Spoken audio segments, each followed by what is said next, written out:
할렐루야. 하나님은 사랑이십니다. 오늘 함께 은혜 나누실 하나님의 말씀은 누가복음 4장 18절에서 19절까지의 말씀이 되겠습니다.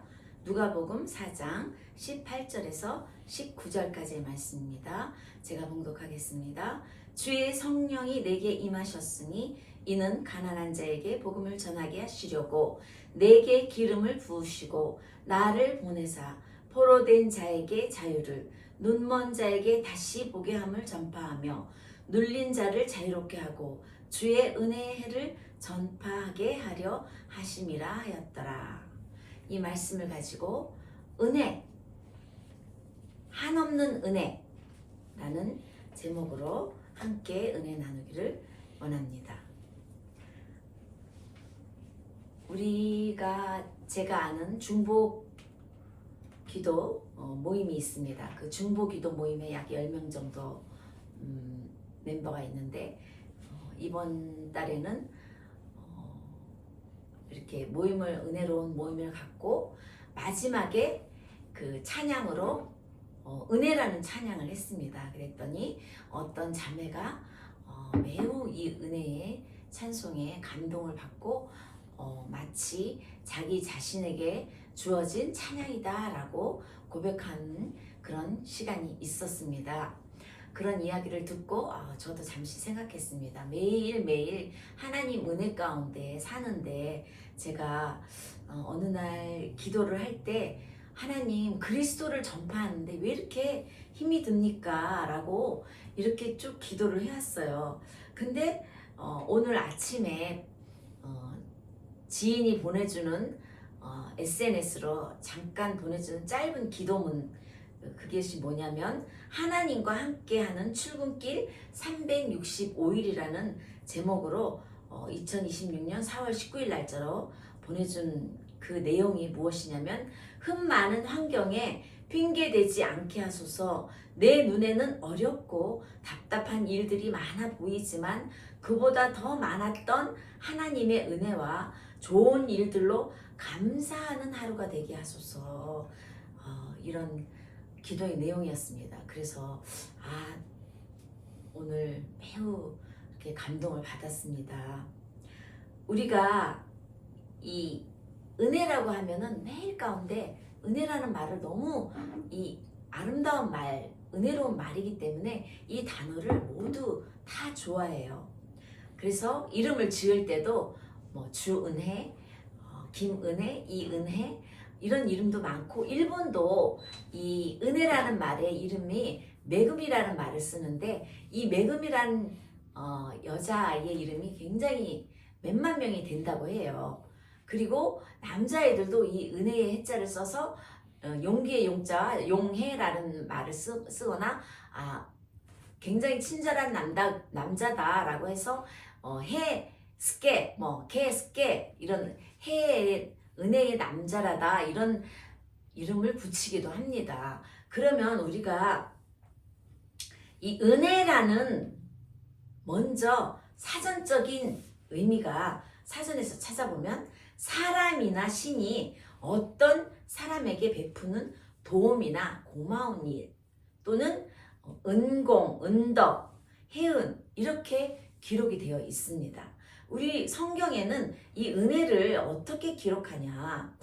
은혜의 어원은 원래 헬라어, 즉 그리스어로 카리스라는 말인데요. 받을 자격이 없는 사람에게 값없이 베푸는 하나님의 호의, 선물, 자비를 뜻하고 영어로는 주로 그레이스라는 말을 씁니다. 그 신약 성경에서 주어지는 의미는 뭐냐면 주로 구원의 역사와 관련이 되어서 그리스도를 통해서 주어지는 하나님의 은총이고, 또한 바울 서신이 이거를 설명하기를 아주 핵심적인 개념으로 말할 때 구원이 인간의 행위가 아닌 하나님의 전적인 은혜로 주어짐을 나타낼 때 이 은혜라는 말을 사용하기도 합니다. 여기 카리스란 그리스어의 카리스에다가 플러스 말을 붙이면 이게 은혜에서 은사로 바뀝니다. 우리가 그 사람은 카리스마가 있어 이런 말을 가끔 사용하는데 이것은 카리스에서 이 은혜라는 말에서 유래해서 은혜의 결과, 선물을 의미하고 마치 청중을 매료시키기도 하고 자발적인 복종이나 존경을 이끌어내는 압도적인 매력, 또한 권위, 타고난 리더십, 강한 리더십, 흔들리지 않는 자신감, 뚜렷한 비전을 통해서 그 조직이나 또한 그 대중에게 아주 강력한 영향력을 행사하는 능력, 이런 등등을 의미하는 게 카리스마입니다. 그러면 은혜에 대한 개념, 이 컨셉은 무엇일까요? 이 컨셉은 오늘의 본문 말씀입니다. 오늘 본문의 말씀, 주의 누가복음 4장 18절 19절 말씀인데요. 주의 성령이 내게 임하셨으니 이는 가난한 자에게 복음을 전하게 하시려고 내게 기름을 부으시고 나를 보내사 포로된 자에게 자유를, 눈먼 자에게 다시 보게 함을 전파하며 눌린 자를 자유롭게 하고 주의 은혜의 해를 전파하게 하려 하심이라 하였더라. 그래서 저희 로뎀 그리스도 교회에서는 이 주보를 핵심 말씀으로 잡아서 이 말씀이 항상 고정되어서 주보에 기록되어 있습니다. 그러면 이 은혜에는 여러 가지 은혜가 있어요. 여러 가지 은혜가 있는데 이 은혜는 때를 따라 돕는 은혜가 있다라고 성경에 기록하는 말씀이 있습니다. 히브리서 4장 14절에서 16절 말씀에 보면 그러므로 우리에게 큰 제사장이 있으니 승천하신 자 곧 하나님 아들 예수시라. 우리가 믿는 도리를 굳게 잡을지어다.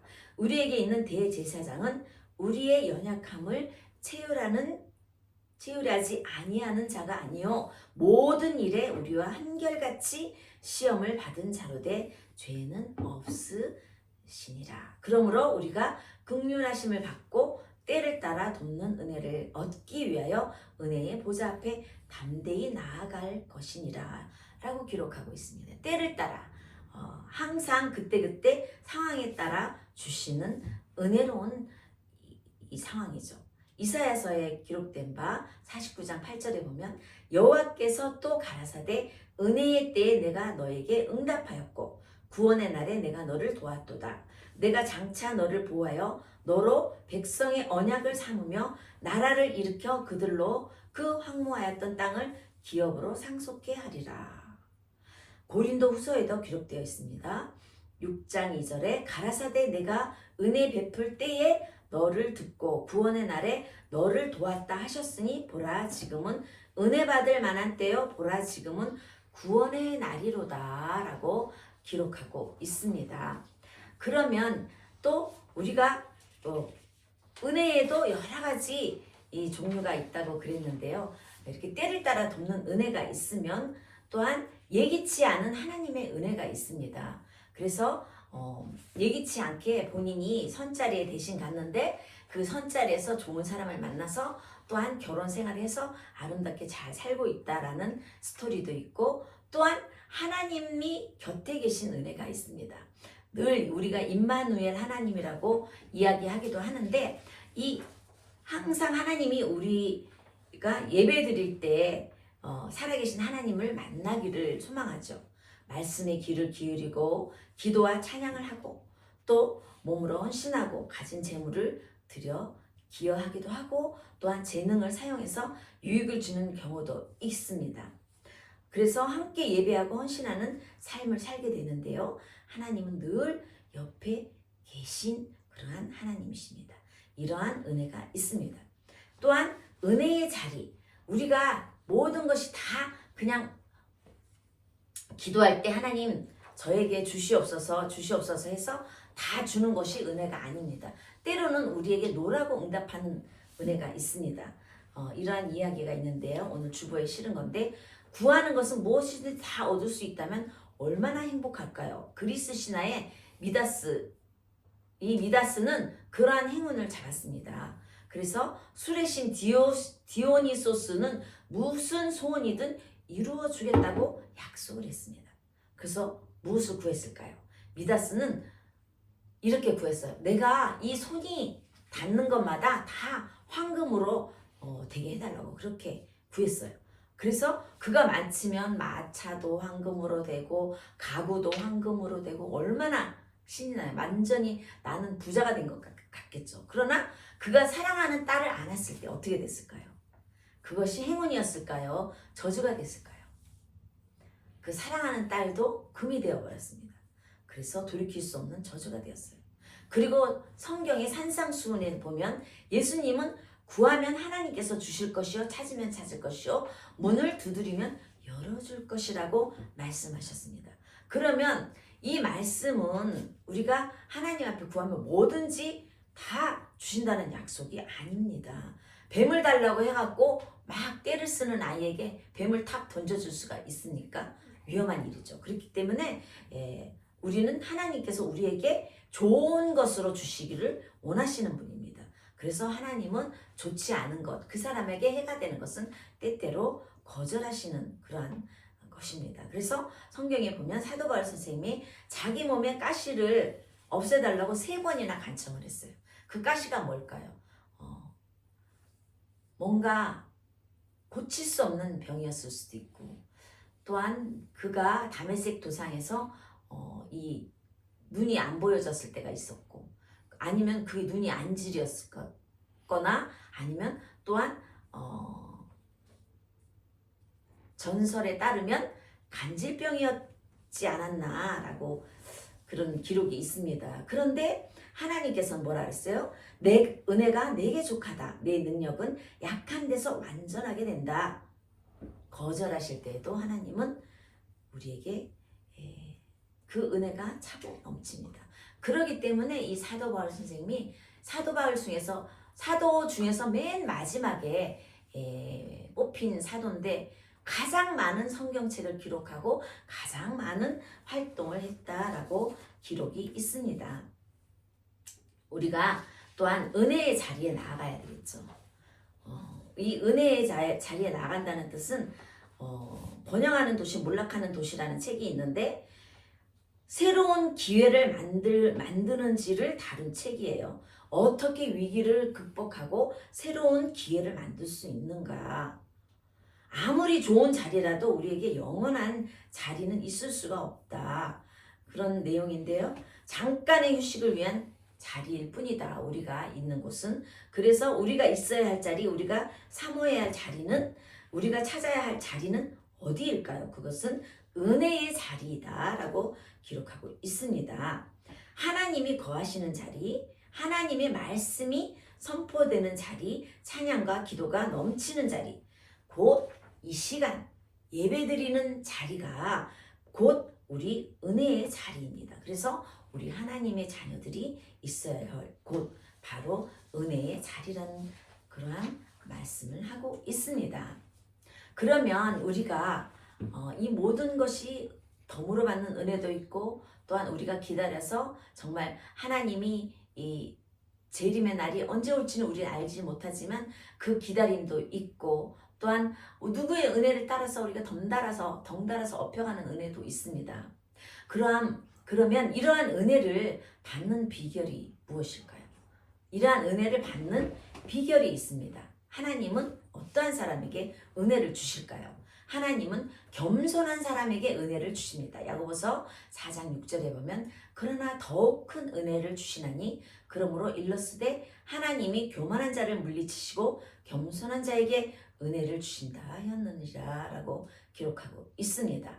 그리고 또한 겸손한 사람에게 은혜를 주시고 또 하나는 믿음의 사람에게 은혜를 주십니다. 히브리서 11장 6절의 말씀에 보면 믿음이 없이는 기쁘시게 못하나니 하나님께 나아가는 자는 반드시 그가 계신 것과 또한 그가 자기를 찾는 자들에게 상 주시는 이심을 믿어야 할지니라. 로마서 5장 2절에는 또한 그로 말미암아 우리가 믿음으로 서 있는 이 은혜에 들어감으로 얻었으며 하나님의 영광을 바라고 즐거워하느니라. 또한 로마서 1장 17절에 보면 복음에는 하나님의 의가 나타나서 믿음으로 이르게 하나니 기록된 바 오직 의는 믿음으로 말미암아 살리라 한가 같으니라. 이 말씀을 가지고 마르틴 루터가 종교 개혁을 일으켰죠. 솔라피데라고 그러죠. 오직 믿음, 라틴어로 오직 믿음이라는 것을 뜻하는데요. 인간이 자신의 행위가 아닌 오직 예수 그리스도를 믿는 믿음을 통해서만 하나님께 의롭다 하심을 얻는다. 칭이라 그러죠. 이게 바로 우리가 믿는 개신교 또 프로테스탄트의 핵심 교리 중에 하나입니다. 5대 표 중에 하나로 종교 개혁자들이 천주교의 행위 구원론에 맞서 내세운 핵심 주장이기도 합니다. 그리고 죄와 불의를 회개하는 사람에게도 은혜를 주십니다.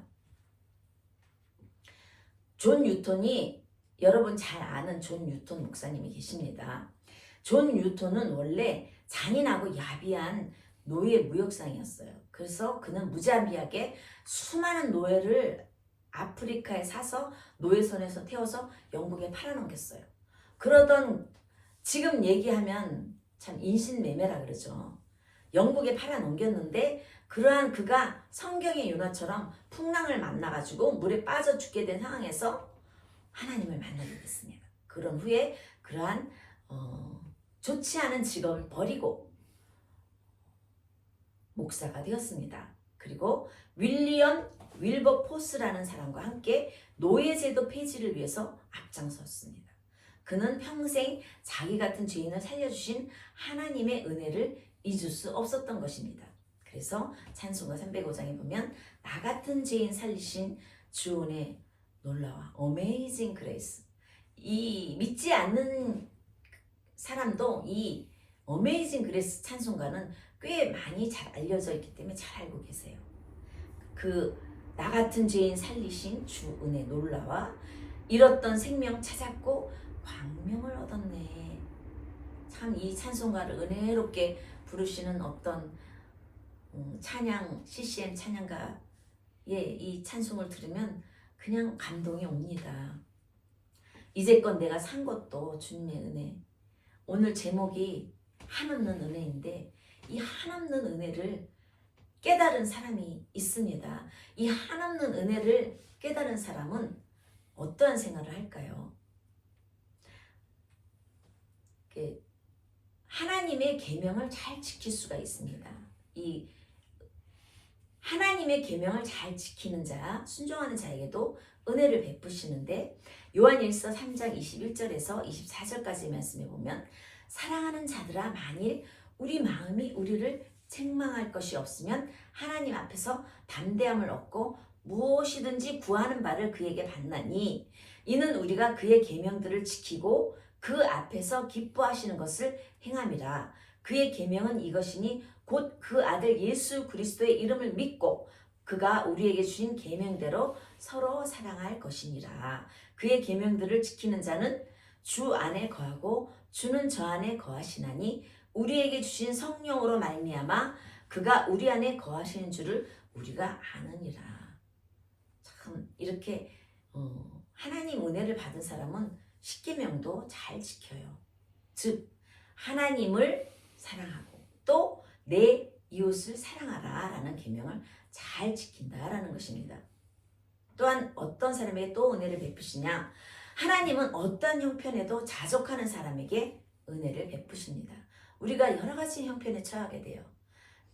빈궁에 처할 때도 있고 또 많이 풍부할 때도 있고 또 우리가 육신적으로 연약할 때도 있고 또 건강할 때도 있고 또 우리가 많이 지식적으로 풍부할 때가 있고 또한 미련하게 모르는 것이 있을 때가 있고 그런데도 그 형편에 따라 잘 지혜롭게 행한다 이 뜻이죠. 빌립보서 4장 11절 13절의 말씀에 보면 내가 궁핍함으로 말하는 것이 아니라 어떠한 형편에든지 내가 자족하기를 배웠노라. 내가 비천에 처할 줄도 알고 풍부에 처할 줄도 알아.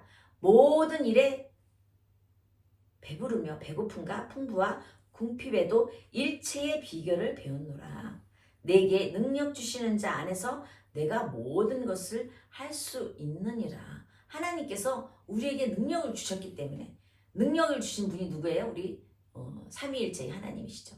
그 분이 우리에게 능력을 주셨기 때문에 우리는 모든 것을 할 수 있다. 내가 나는 여기까지밖에 안 돼. 나는 여기까지밖에 할 수 없어. 라고 중도 하차하는 것이 아니라 또한 자기를 비하하는 것이 아니라 하나님이 말씀하셨죠. 내게 능력 주시는 자 안에서 내가 모든 것을 할 수 있다라고 말씀하셨습니다.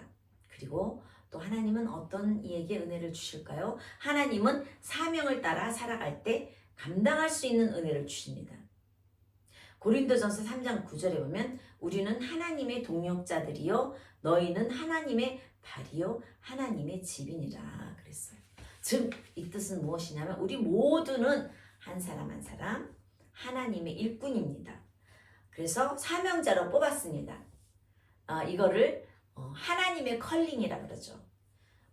가장 일반적인 부르심, 소명 하나님께서 그를 초이스했다는 거죠. 바울은 사명에 목숨을 걸었습니다. 내가 달려갈 길과 주 예수께 받은 사명 곧 하나님 은혜의 복음을 증언하는 일을 마치려 하면은 나의 생명조차 조금도 귀한 것으로 여기지 아니하노라라고 기록하고 있습니다. 우리 모두는 하나님과 함께 일하는 자이기 때문에 또한 이러한 하나님이 주시는 은혜 속에서 살아야 한다는 것입니다.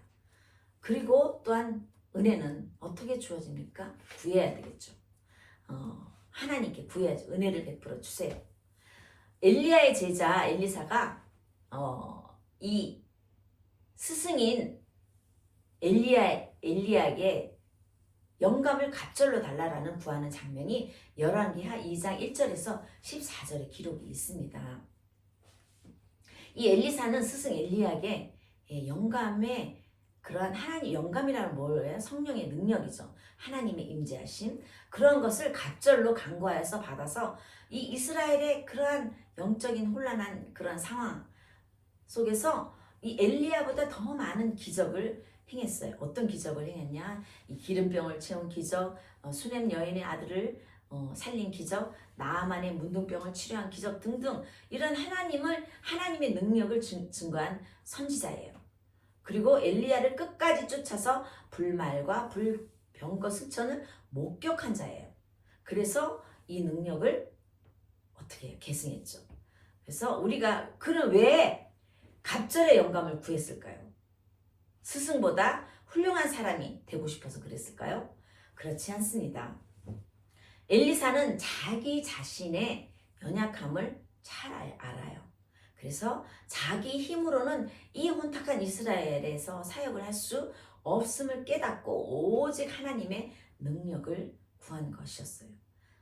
그래서 나는 당신보다 더 부족하기 때문에 하나님의 이러한 능력을 갑절의 능력을 내게 주셔야 합니다.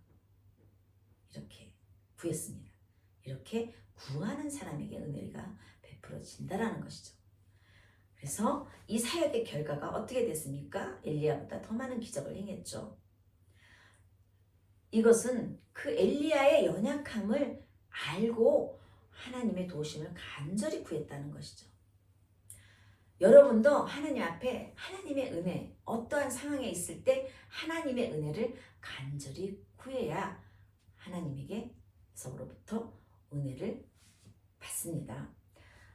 시편 145편 8절에 보면 다윗은 여호와는 은혜로우시며 긍휼이 많으시며 노하기를 더디하시며 인자하심이 크시도다 라고 말했습니다.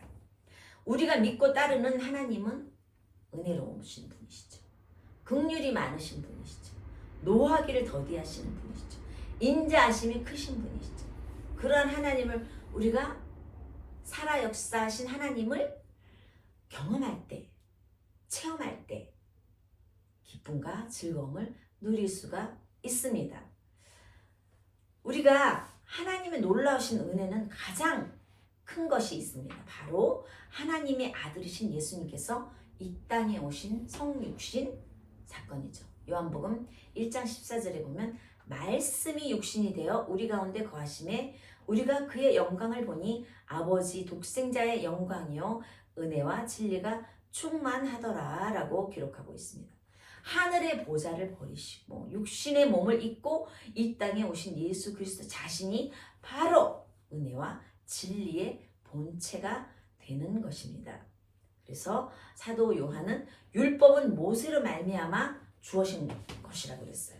근데 은혜와 진리는 예수 그리스도로 말미암아 온 것이라라고 기록하고 있습니다. 우리에게 은혜를 베푸신 분은 오직 예수 그리스도 한 분이십니다. 인간은 은혜의 본체 되신 예수님을 만나게 될 때 비로소 우리가 이 삶의 기쁨, 행복, 즐거움을 누릴 수가 있고, 즉 다시 말하면 예수님을 만나지 못한 인생은 참된 기쁨과 즐거움을 알 수가 없는 것입니다. 잠깐의 쾌락, 잠깐의 즐거움으로 끝이 나는 것이죠. 그러므로 사랑하는 성도 여러분, 우리는 이 은혜로운 은혜를 베풀어 주시는 하나님 앞에 이 은혜를 얻기 위해서 은혜의 보좌 앞에 이 예배 가운데 담대히 나아갈 것을 주님의 이름으로 축복합니다. 기도하시겠습니다.